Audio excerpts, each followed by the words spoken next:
আসসালামু আলাইকুম। সাইফুরস বিসিএস প্লাসে সকলকে স্বাগত জানাচ্ছি। শরীফ ওসমান বিন হাদি। আজকে আমরা একটি প্রশ্ন সলভ করব খুবই সংক্ষেপে। 45তম বিসিএস একটি প্রশ্ন এসেছে, she insisted on dash living the house. এই প্রশ্নটি আমরা একটু সমাধান করব। আগে একটুখানি বলে নেই, সাধারণত বিভিন্ন কোশ্চেন ব্যাংকে এই প্রশ্নটা যেভাবে সমাধান আছে অথবা অন্য অন্য জায়গায় আপনি দেখবেন যে কি পরিমাণ গ্রামাটিক্যাল টার্ম ব্যবহার করে মাথা ভারী করে ফেলা হয় এই জিনিসটার উত্তর করবার জন্য আমি আপনাকে রিকোয়েস্ট করছি আগামী 2 থেকে 3 মিনিট আপনি একটু আমার সাথে থাকুন।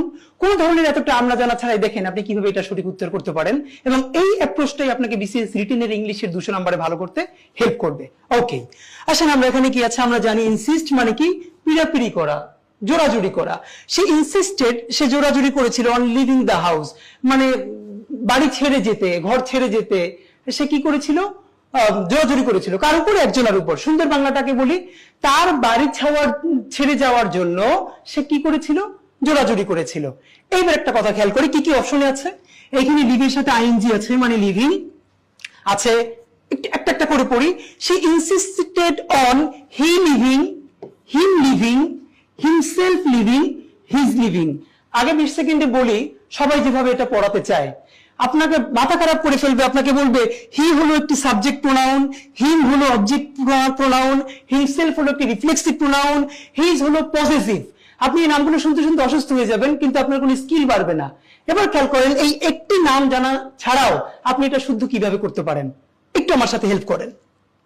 আপনার আরেকটা যেটা বলবে, এখানে লিভিংয়ের সাথে আইএনজি আছে, সুতরাং আইএনজির পূর্বে কোন প্রোনাউন হবে? এটা না বলে আমি আপনার সাথে একটু বাংলা বলি, আপনি আমার সাথে বাসা বসে ইংলিশ বলবেন। আমি বললাম কি, যেমন লেখা ইংরেজি কি? রাইট। তাহলে আমি যদি বলি আমার লেখা, ইংরেজি কি বলেন তো? আপনি কি বলেন? মাই রাইটিং। আপনি কি কোনোদিন বলেন যে আমি বললাম যে আমি তোমার লেখা পছন্দ করি, তাহলে তোমার লেখা ইংরেজি কি? Your writing. তাহলে বলি যদি তার লেখা, কি বলি? His writing. এবার একটু আপনি খেয়াল করেন তো, আমি যদি আপনাকে বলি আমি তোমার লেখা পছন্দ করি, আমি কি কোনোদিন বলি আই লাইক ইউ রাইটিং? অথবা আই লাইক যে কিছু বলি, আপনি বলে কি I like your writing, I like his writing. তাহলে আমার লেখা মাই রাইটিং, তোমার লেখা ইউর রাইটিং, তার লেখা হিজ রাইটিং। একইভাবে যদি বলি আমার যাওয়া মাই গোয়িং, তোমার যাওয়া ইউর গোয়িং, তার যাওয়া হিজ গোয়িং। তাহলে তার যাওয়া ইংরেজি কি? এই যে he is going, he is living. এখন আপনি যদি বাংলা অর্থ বুঝে ইংলিশটা পড়তে পারতেন, তাহলে দেখেন আমি আপনাকে বলবো না subject pronoun, object pronoun, reflexive pronoun, এইটা পসেসিভ, কিচ্ছু না। এবার দেখেন আপনি কিন্তু এর উল্টো ছাড়াও ছোটবেলা থেকে শুদ্ধ বলতেন। যেমন আপনি বলতেন যে আমি তোমার লেখা পছন্দ করি, আই লাইক ইউর রাইটিং।